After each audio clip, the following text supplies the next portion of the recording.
mudah dan kelancaran sampai selesai. Berdoa mulai.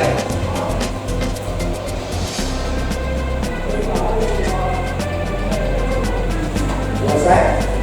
Oke, seperti biasa sebelum kita masuk di materi, mungkin untuk menghargai pahlawan kita ya, yang sudah mendahului kita, mungkin kita menyanyikan lagu Indonesia Raya ya. Kita mohon berdiri biar lebih nikmat. Oke, kita mulai. Hiduplah Indonesia Raya, Indonesia tanah airku, tanah tumpah darahku. Di sanalah aku berdiri, jadi baru ibuku. Indonesia. Yang tahu siapa ini yang tidak masuk, mudah-mudahan ini Alvin Dalanan Caksono Hadir Pak. ya,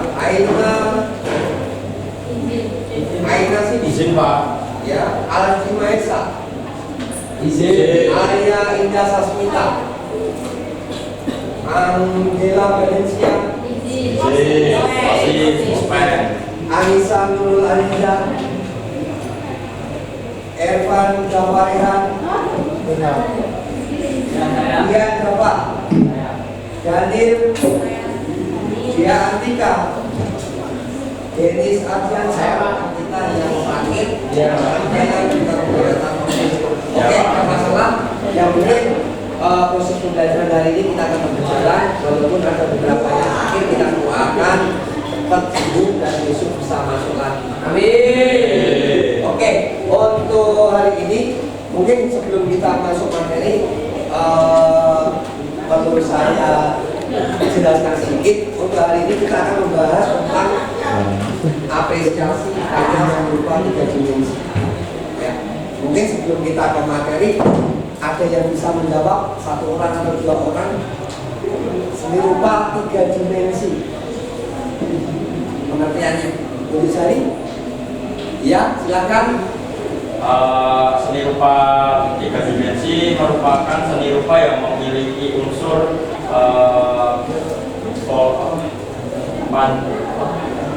panjang, lebar, dan juga volume. Oke, tepuk tangan.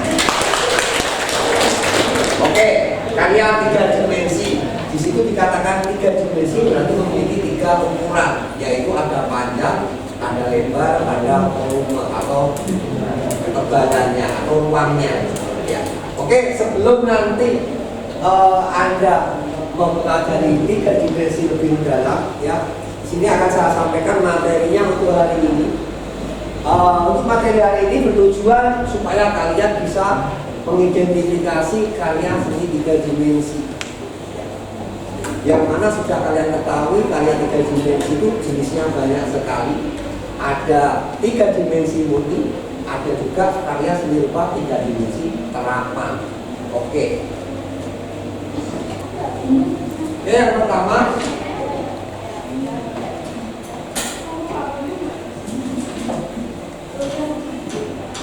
di sini kita akan membahas yaitu tentang apresiasi karya seni rupa 3 dimensi.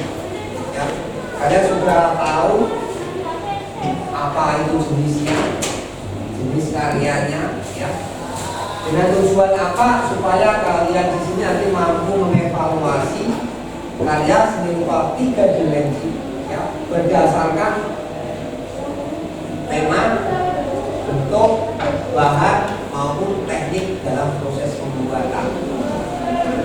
Salah satu tujuan mengidentifikasi karya seni rupa 3 dimensi. Yang kedua, Anda bisa memahami teknik atau proses pembuatan.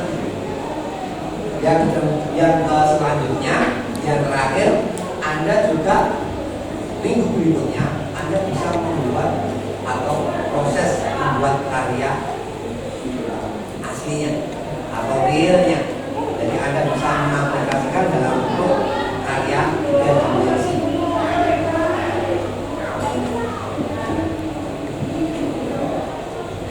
Selanjutnya bisa kalian amati, di situ adalah salah satu hasil karya 3 dimensi. Ya, ada 3 dimensi keramat yang berbentuk anyaman. Ada juga yang berbentuk gerabah untuk 3 dimensi.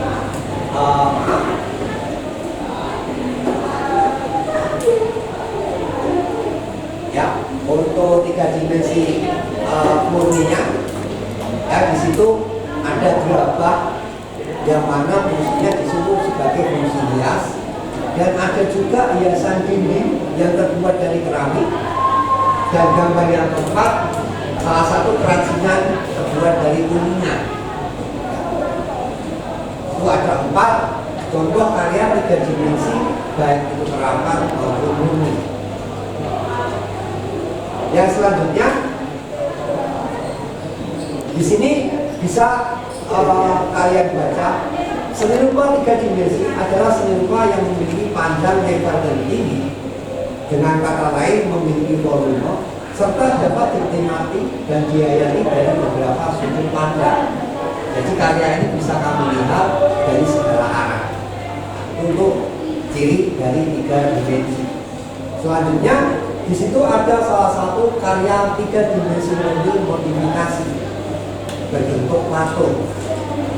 Karya seni rupa ini memiliki ukuran panjang, ada lebar, ada volume, dan bisa dilihat dari segala arah.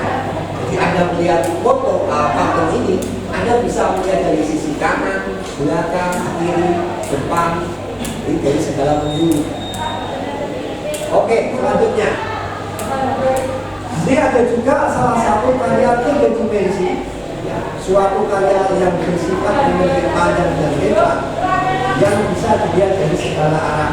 Salah satunya di sini ada foto patung, ya, yang diterapkan pada suatu taman di tengah kota.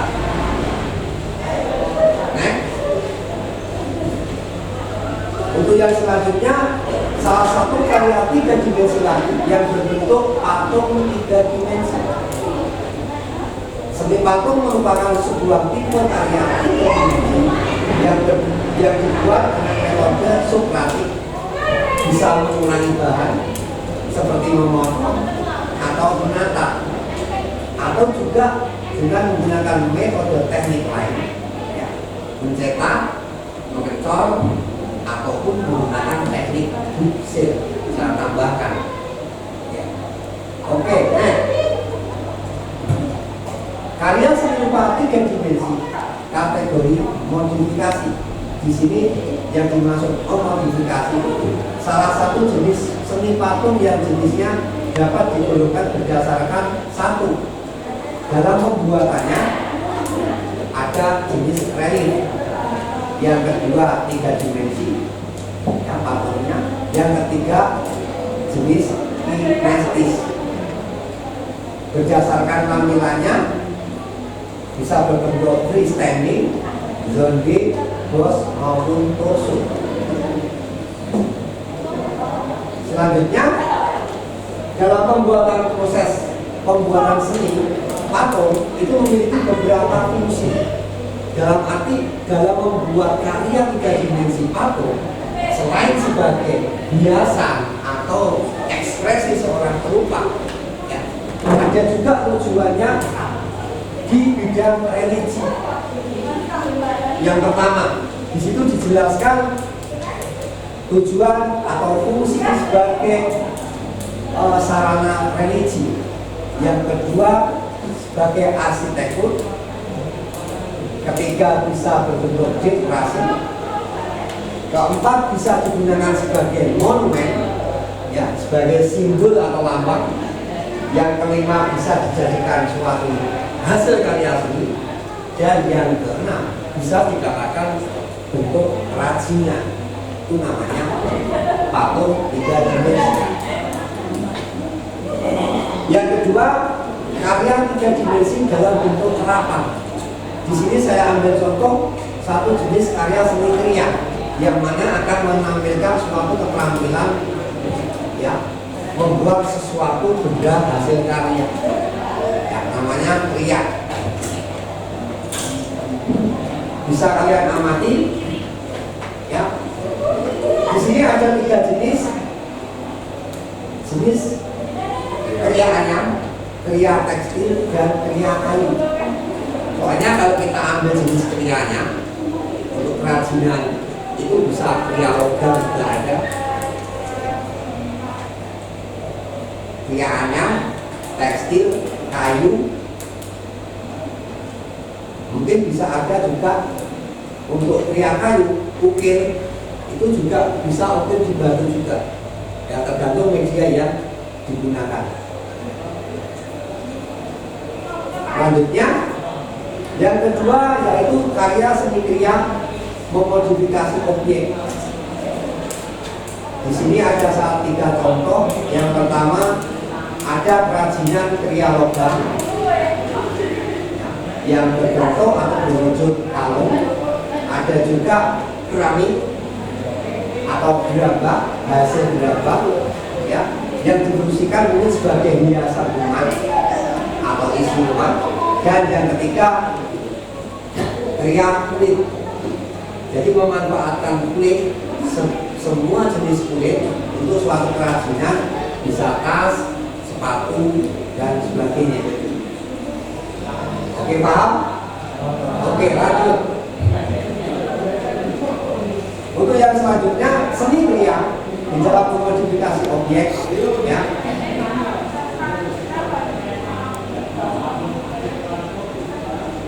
Di sini ada 3 contoh kriya kayu yang mana ditampilkan hasil karya kerajinan kriya kayu berbentuk dekorasi, yaitu pintu atau daun pintu rumah.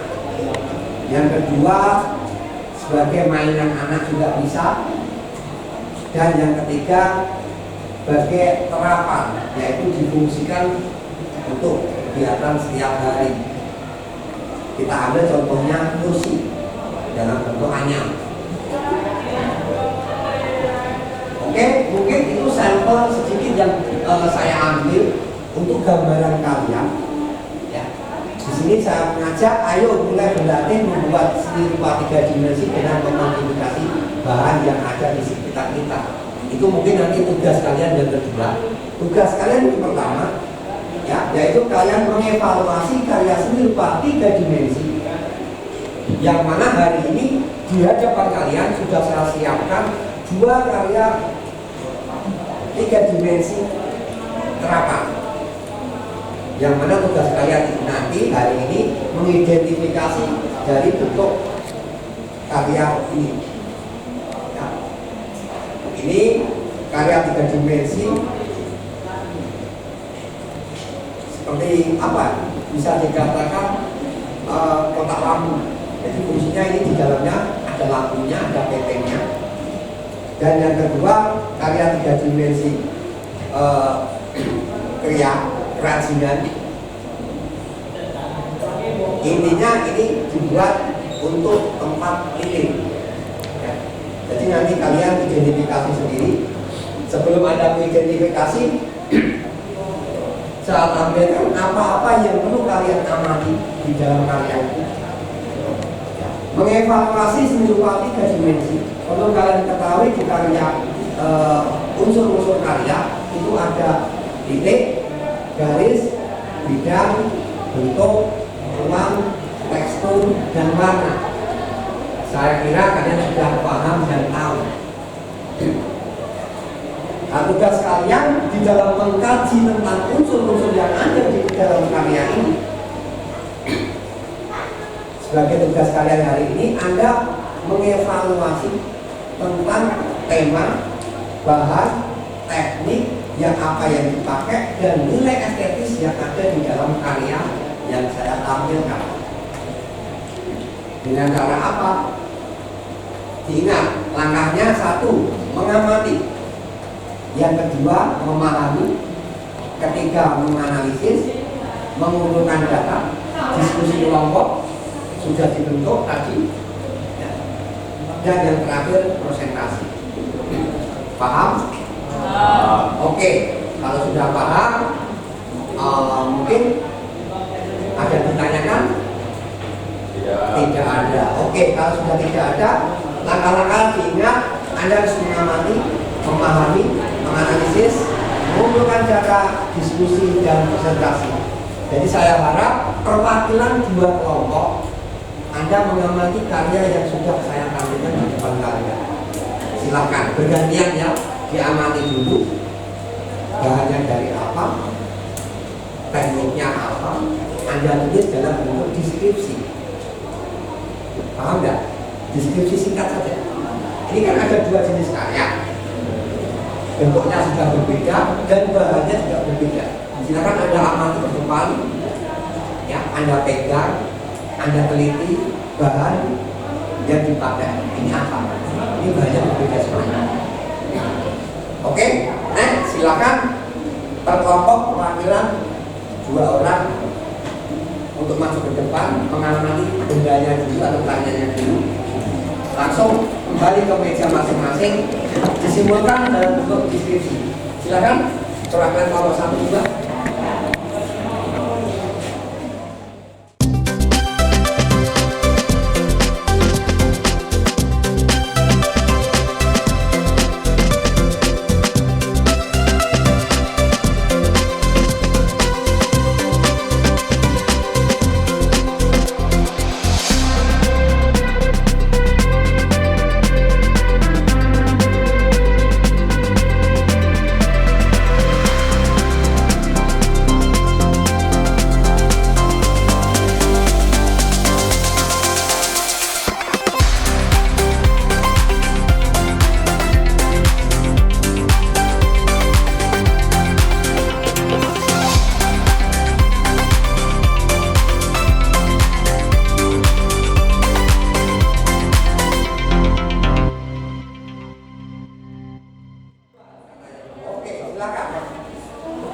Silakan untuk kelompok 1, waktu dan tempat saya silakan.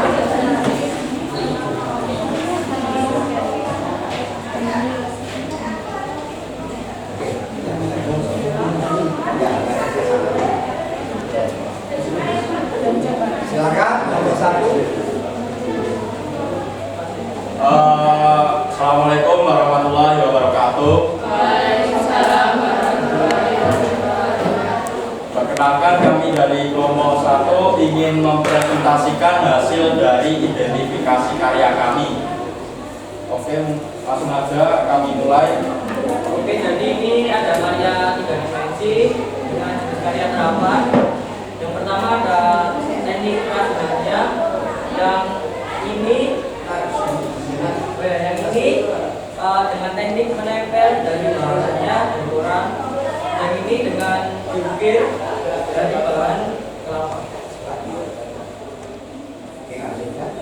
Terima kasih, sekian dari kelompok kami. Wassalamualaikum warahmatullahi wabarakatuh. Kasih aplaus buat kelompok 1. Karya seni ini termasuk karya seni berbahan dasar kalung. Kami memainkannya dan mas kelapa. Itu dicat gitu agar lebih menarik, menambah nilai estetis. Terus fungsinya ini untuk tempat piring. Kemudian yang karya kedua yaitu tempat lampu yang terbuat dari koran bekas. Karya seni karya ini terbuat dari bahan koran bekas yang digulung dan dirakit menjadi bentuk plastik panjang. Kemudian dicat menggunakan fitur agar menambah nilai estetis karya tersebut. Khususnya untuk lampu tidur bisa. Oke, kami bisa, ruangan juga bisa. Kami dari kelompok 3 ingin mempresentasikan hasil diskusi kami dari dua karya seni. Setelah mengamati karya seni dimensi berikut, ada 2 jenis karya yang memiliki fungsi terapan yang berbeda fungsinya. Yang pertama ada kotak lampu.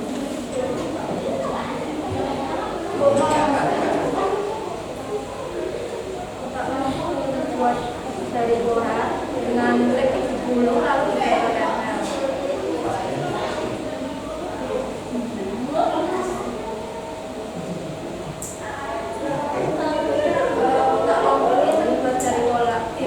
dibuat dari koran, lalu digulung kemudian ditempel-tempel. Terus diberi manis. Lalu yang kedua ada tomat lilin. Bahannya dari buah kelapa, dimana sisi luarnya itu serabut kelapa, dan di dalamnya ada kodoknya. Lalu diberi lilin agar bisa menyala.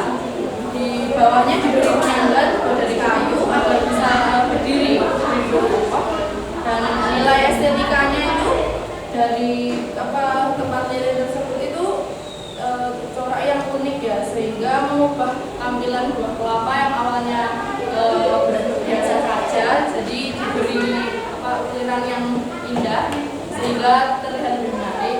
Dan untuk yang kedua, yang pertama ini tadi, estetikanya itu dari motif-motifnya yang dibuat dengan pola yang rapi dan indah sehingga nyaman untuk dilihat.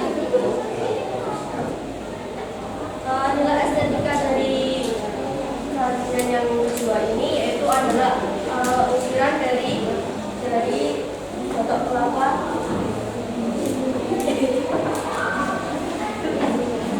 Kesimpulannya itu dari yang kita amati, kedua bahan itu dari bahan-bahan bekas, namun kita bisa mengolahnya kembali atau membentuknya kembali menjadi suatu barang yang berguna dan bernilai estetika dan dapat memberikan nilai jual dan nilai hias yang tinggi.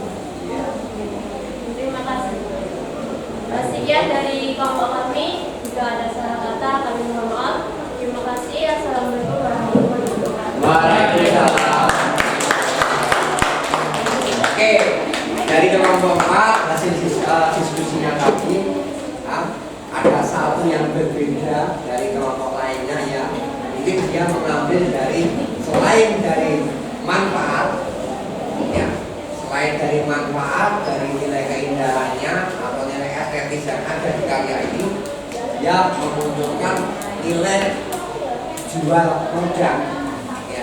Jadi memang benar di dalam membuat karya seni apapun dalam bentuk apapun, Anda boleh mengembangkan lebih ke depan lagi. Jadi dari produknya, dari nilai jualnya, ya, dari nilai konsumennya, umurnya berapa yang mau pakai misalkan, itu harus ada, memang harus Anda kaji, Anda perdalami.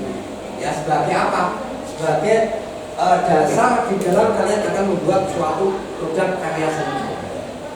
Contoh, kenapa saya bilang ini? Karena salah satu tujuan pembuatan karya 3 dimensi khususnya, ya, itu selain sebagai hiasan, Anda juga bisa menjualnya. Contoh, Anda membuat gantungan kunci miniatur, ya, yang bisa Anda lukis. Bahannya dari kayu apa? Kayu randu yang murah. Di sekitar situ kan banyak Wonosobo, ya. Untuk kasih referensi lain. Oke, silakan. Berdiri. Baik, tadi dalam karya yang pertama, karya tempat kering dari batok kelapa dari serabut kelapa itu belum disebutkan bahwa masih ada teknik untuk mengecat karya, memberi warna pada karya, itu belum disinggung oleh teman-teman sekalian. Jadi menggunakan cat semprot atau mungkin cat minyak, itu teknik yang belum disinggung adalah mengecat karya pada akhir atau pada finishing, iya, finishingnya. Jadi teknik proses pengecatannya. Oke, ya, yang belum disinggung sama kelompok lainnya lagi. Oke, satu masukan bagus dari teman kita, ya. Mungkin yang belum disinggung dari teman-teman lain tadi di proses pengecatan atau penyemprotan. Ya, jadi di sini tadi apa namanya? Iya, Mbak Dinda mengatakan proses penyemprotannya yang satu menggunakan cat semprot, yang satu lagi menggunakan cat dengan teknik manual.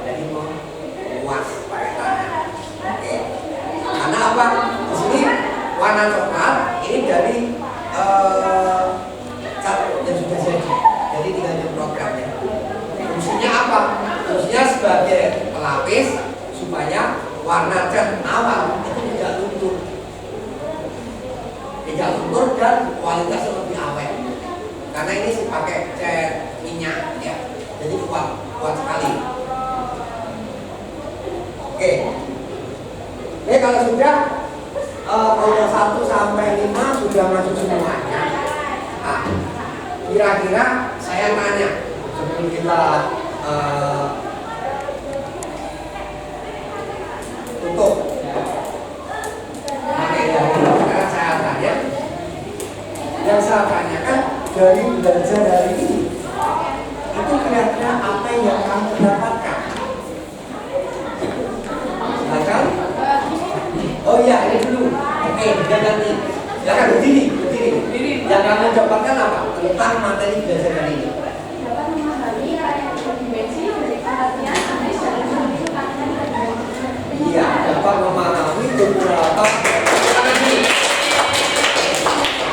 Dia dapat memahami beberapa unsur-unsur yang ada di dalam karya dan jenis karya tiga dimensi. Oke, satu masukan yang bagus dari rekan kita, Sini. Oke, silakan. Yang kedua, Baik tadi, setelah pembelajaran materi seni rupa tiga dimensi ini, Ya. saya tuh udah cukup paham dengan bagaimana cara mengidentifikasi karya, dengan cara yang pertama memahami temanya tersebut, dengan memahami jenis karya tersebut itu apa, memahami teknik-teknik yang digunakan dalam karya tersebut apa saja, dan juga unsur-unsur juga nilai estetis yang tertuang di dalam karya tersebut. oke, tepuk tangan buat kita. Apa yang kamu peroleh di proses pembelajaran hari ini, ya, Anda sudah paham semuanya, ya, paling tidak Anda sudah tahu, ya, bisa membedakan ciri dari karya 2 dimensi maupun 3 dimensi. Ya, perbedaannya Anda tahu, jenisnya tahu, bentuknya tahu, unsur-unsur karyanya juga tahu. Oke, berhubung waktunya hari ini sudah mendekati, ya, sudah cukup, ya, bisa kita lanjutkan pertemuan yang selanjutnya. Oke. Oke, terima kasih. Mari kita berdoa sesuai dengan keyakinan masing-masing. Berdoa saya tutup. Berdoa